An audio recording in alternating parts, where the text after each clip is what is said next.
देश ने नकारात्मकता को नकारा है। मैं लगातार सत्र के प्रारंभ में विपक्ष के साथियों के साथ हमारा विचार विमर्श होता है। हमारी मेन टीम उनसे चर्चा करती है।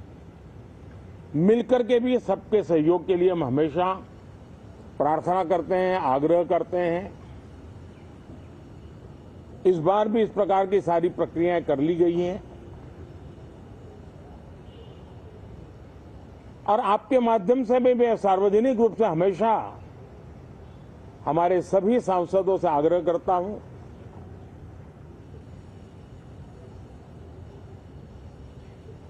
लोकतंत्र का ये मंदिर जन आकांक्षाओं के लिए, विकसित भारत की नींव को अधिक मजबूत बनाने के लिए बहुत महत्वपूर्ण मंच है। मैं सभी माननीय सांसदों से आग्रह कर रहा हूं कि वो ज्यादा से ज्यादा तैयारी करके आएं। सदन में जो भी बिल रखे जाए उस पर गहन चर्चा हो, उत्तम से उत्तम सुझाव आए और उन सुझावों के द्वारा, क्योंकि जब एक सांसद सुझाव देता है तो जमीनी अनुभव का उसमें बहुत ही उत्तम तत्व होता है। लेकिन अगर चर्चा ही नहीं होती है तो देश उससे मिस करता है उन चीजों को। और इसलिए मैं फिर से आग्रह करता हूं, और अगर मैं वर्तमान चुनाव नतीजों के आधार पर कहूं तो जो विपक्ष में बैठे हुए साथी हैं, ये उनके लिए गोल्डन अपॉर्चुनिटी है। इस सत्र में पराजय का गुस्सा निकालने की योजना बनाने के बजाय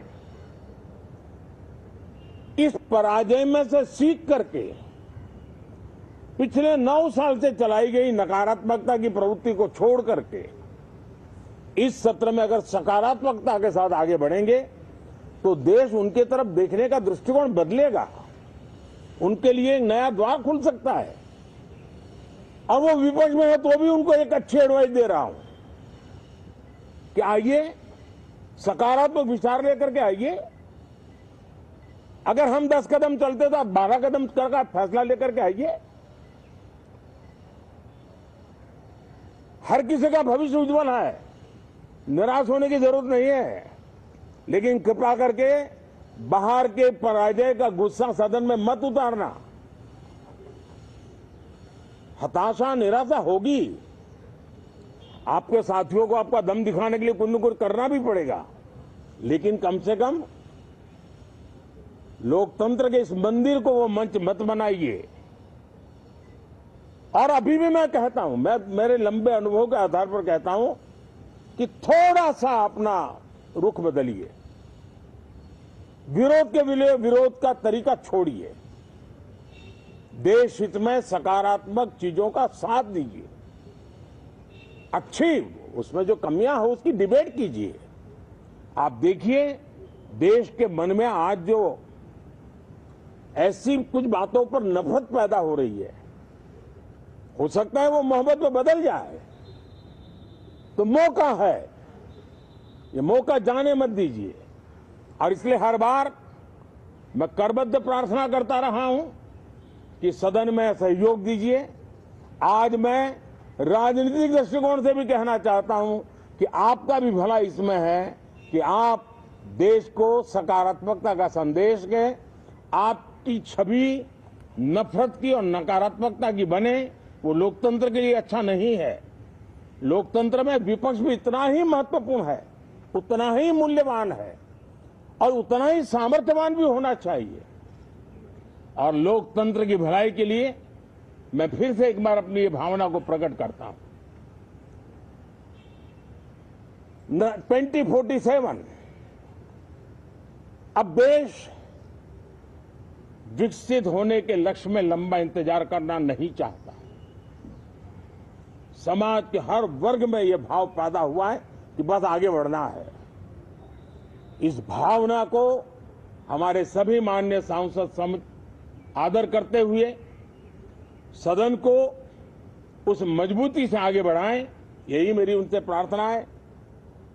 आप सबको भी साथियों मेरी बहुत बहुत शुभकामनाएं हैं। बहुत बहुत धन्यवाद। संसदेच्या हिवाळी अधिवेशनाला सुरुवात होते। देश आता विकसित होण्यासाठी आणखी वाट पाहू इच्छित नाही असं पंतप्रधान नरेंद्र मोदी म्हणाले। संसदेचं अधिवेशन विरोधकांसाठी सुवर्ण संधी आहे असं देखील मोदींनी म्हटलंय।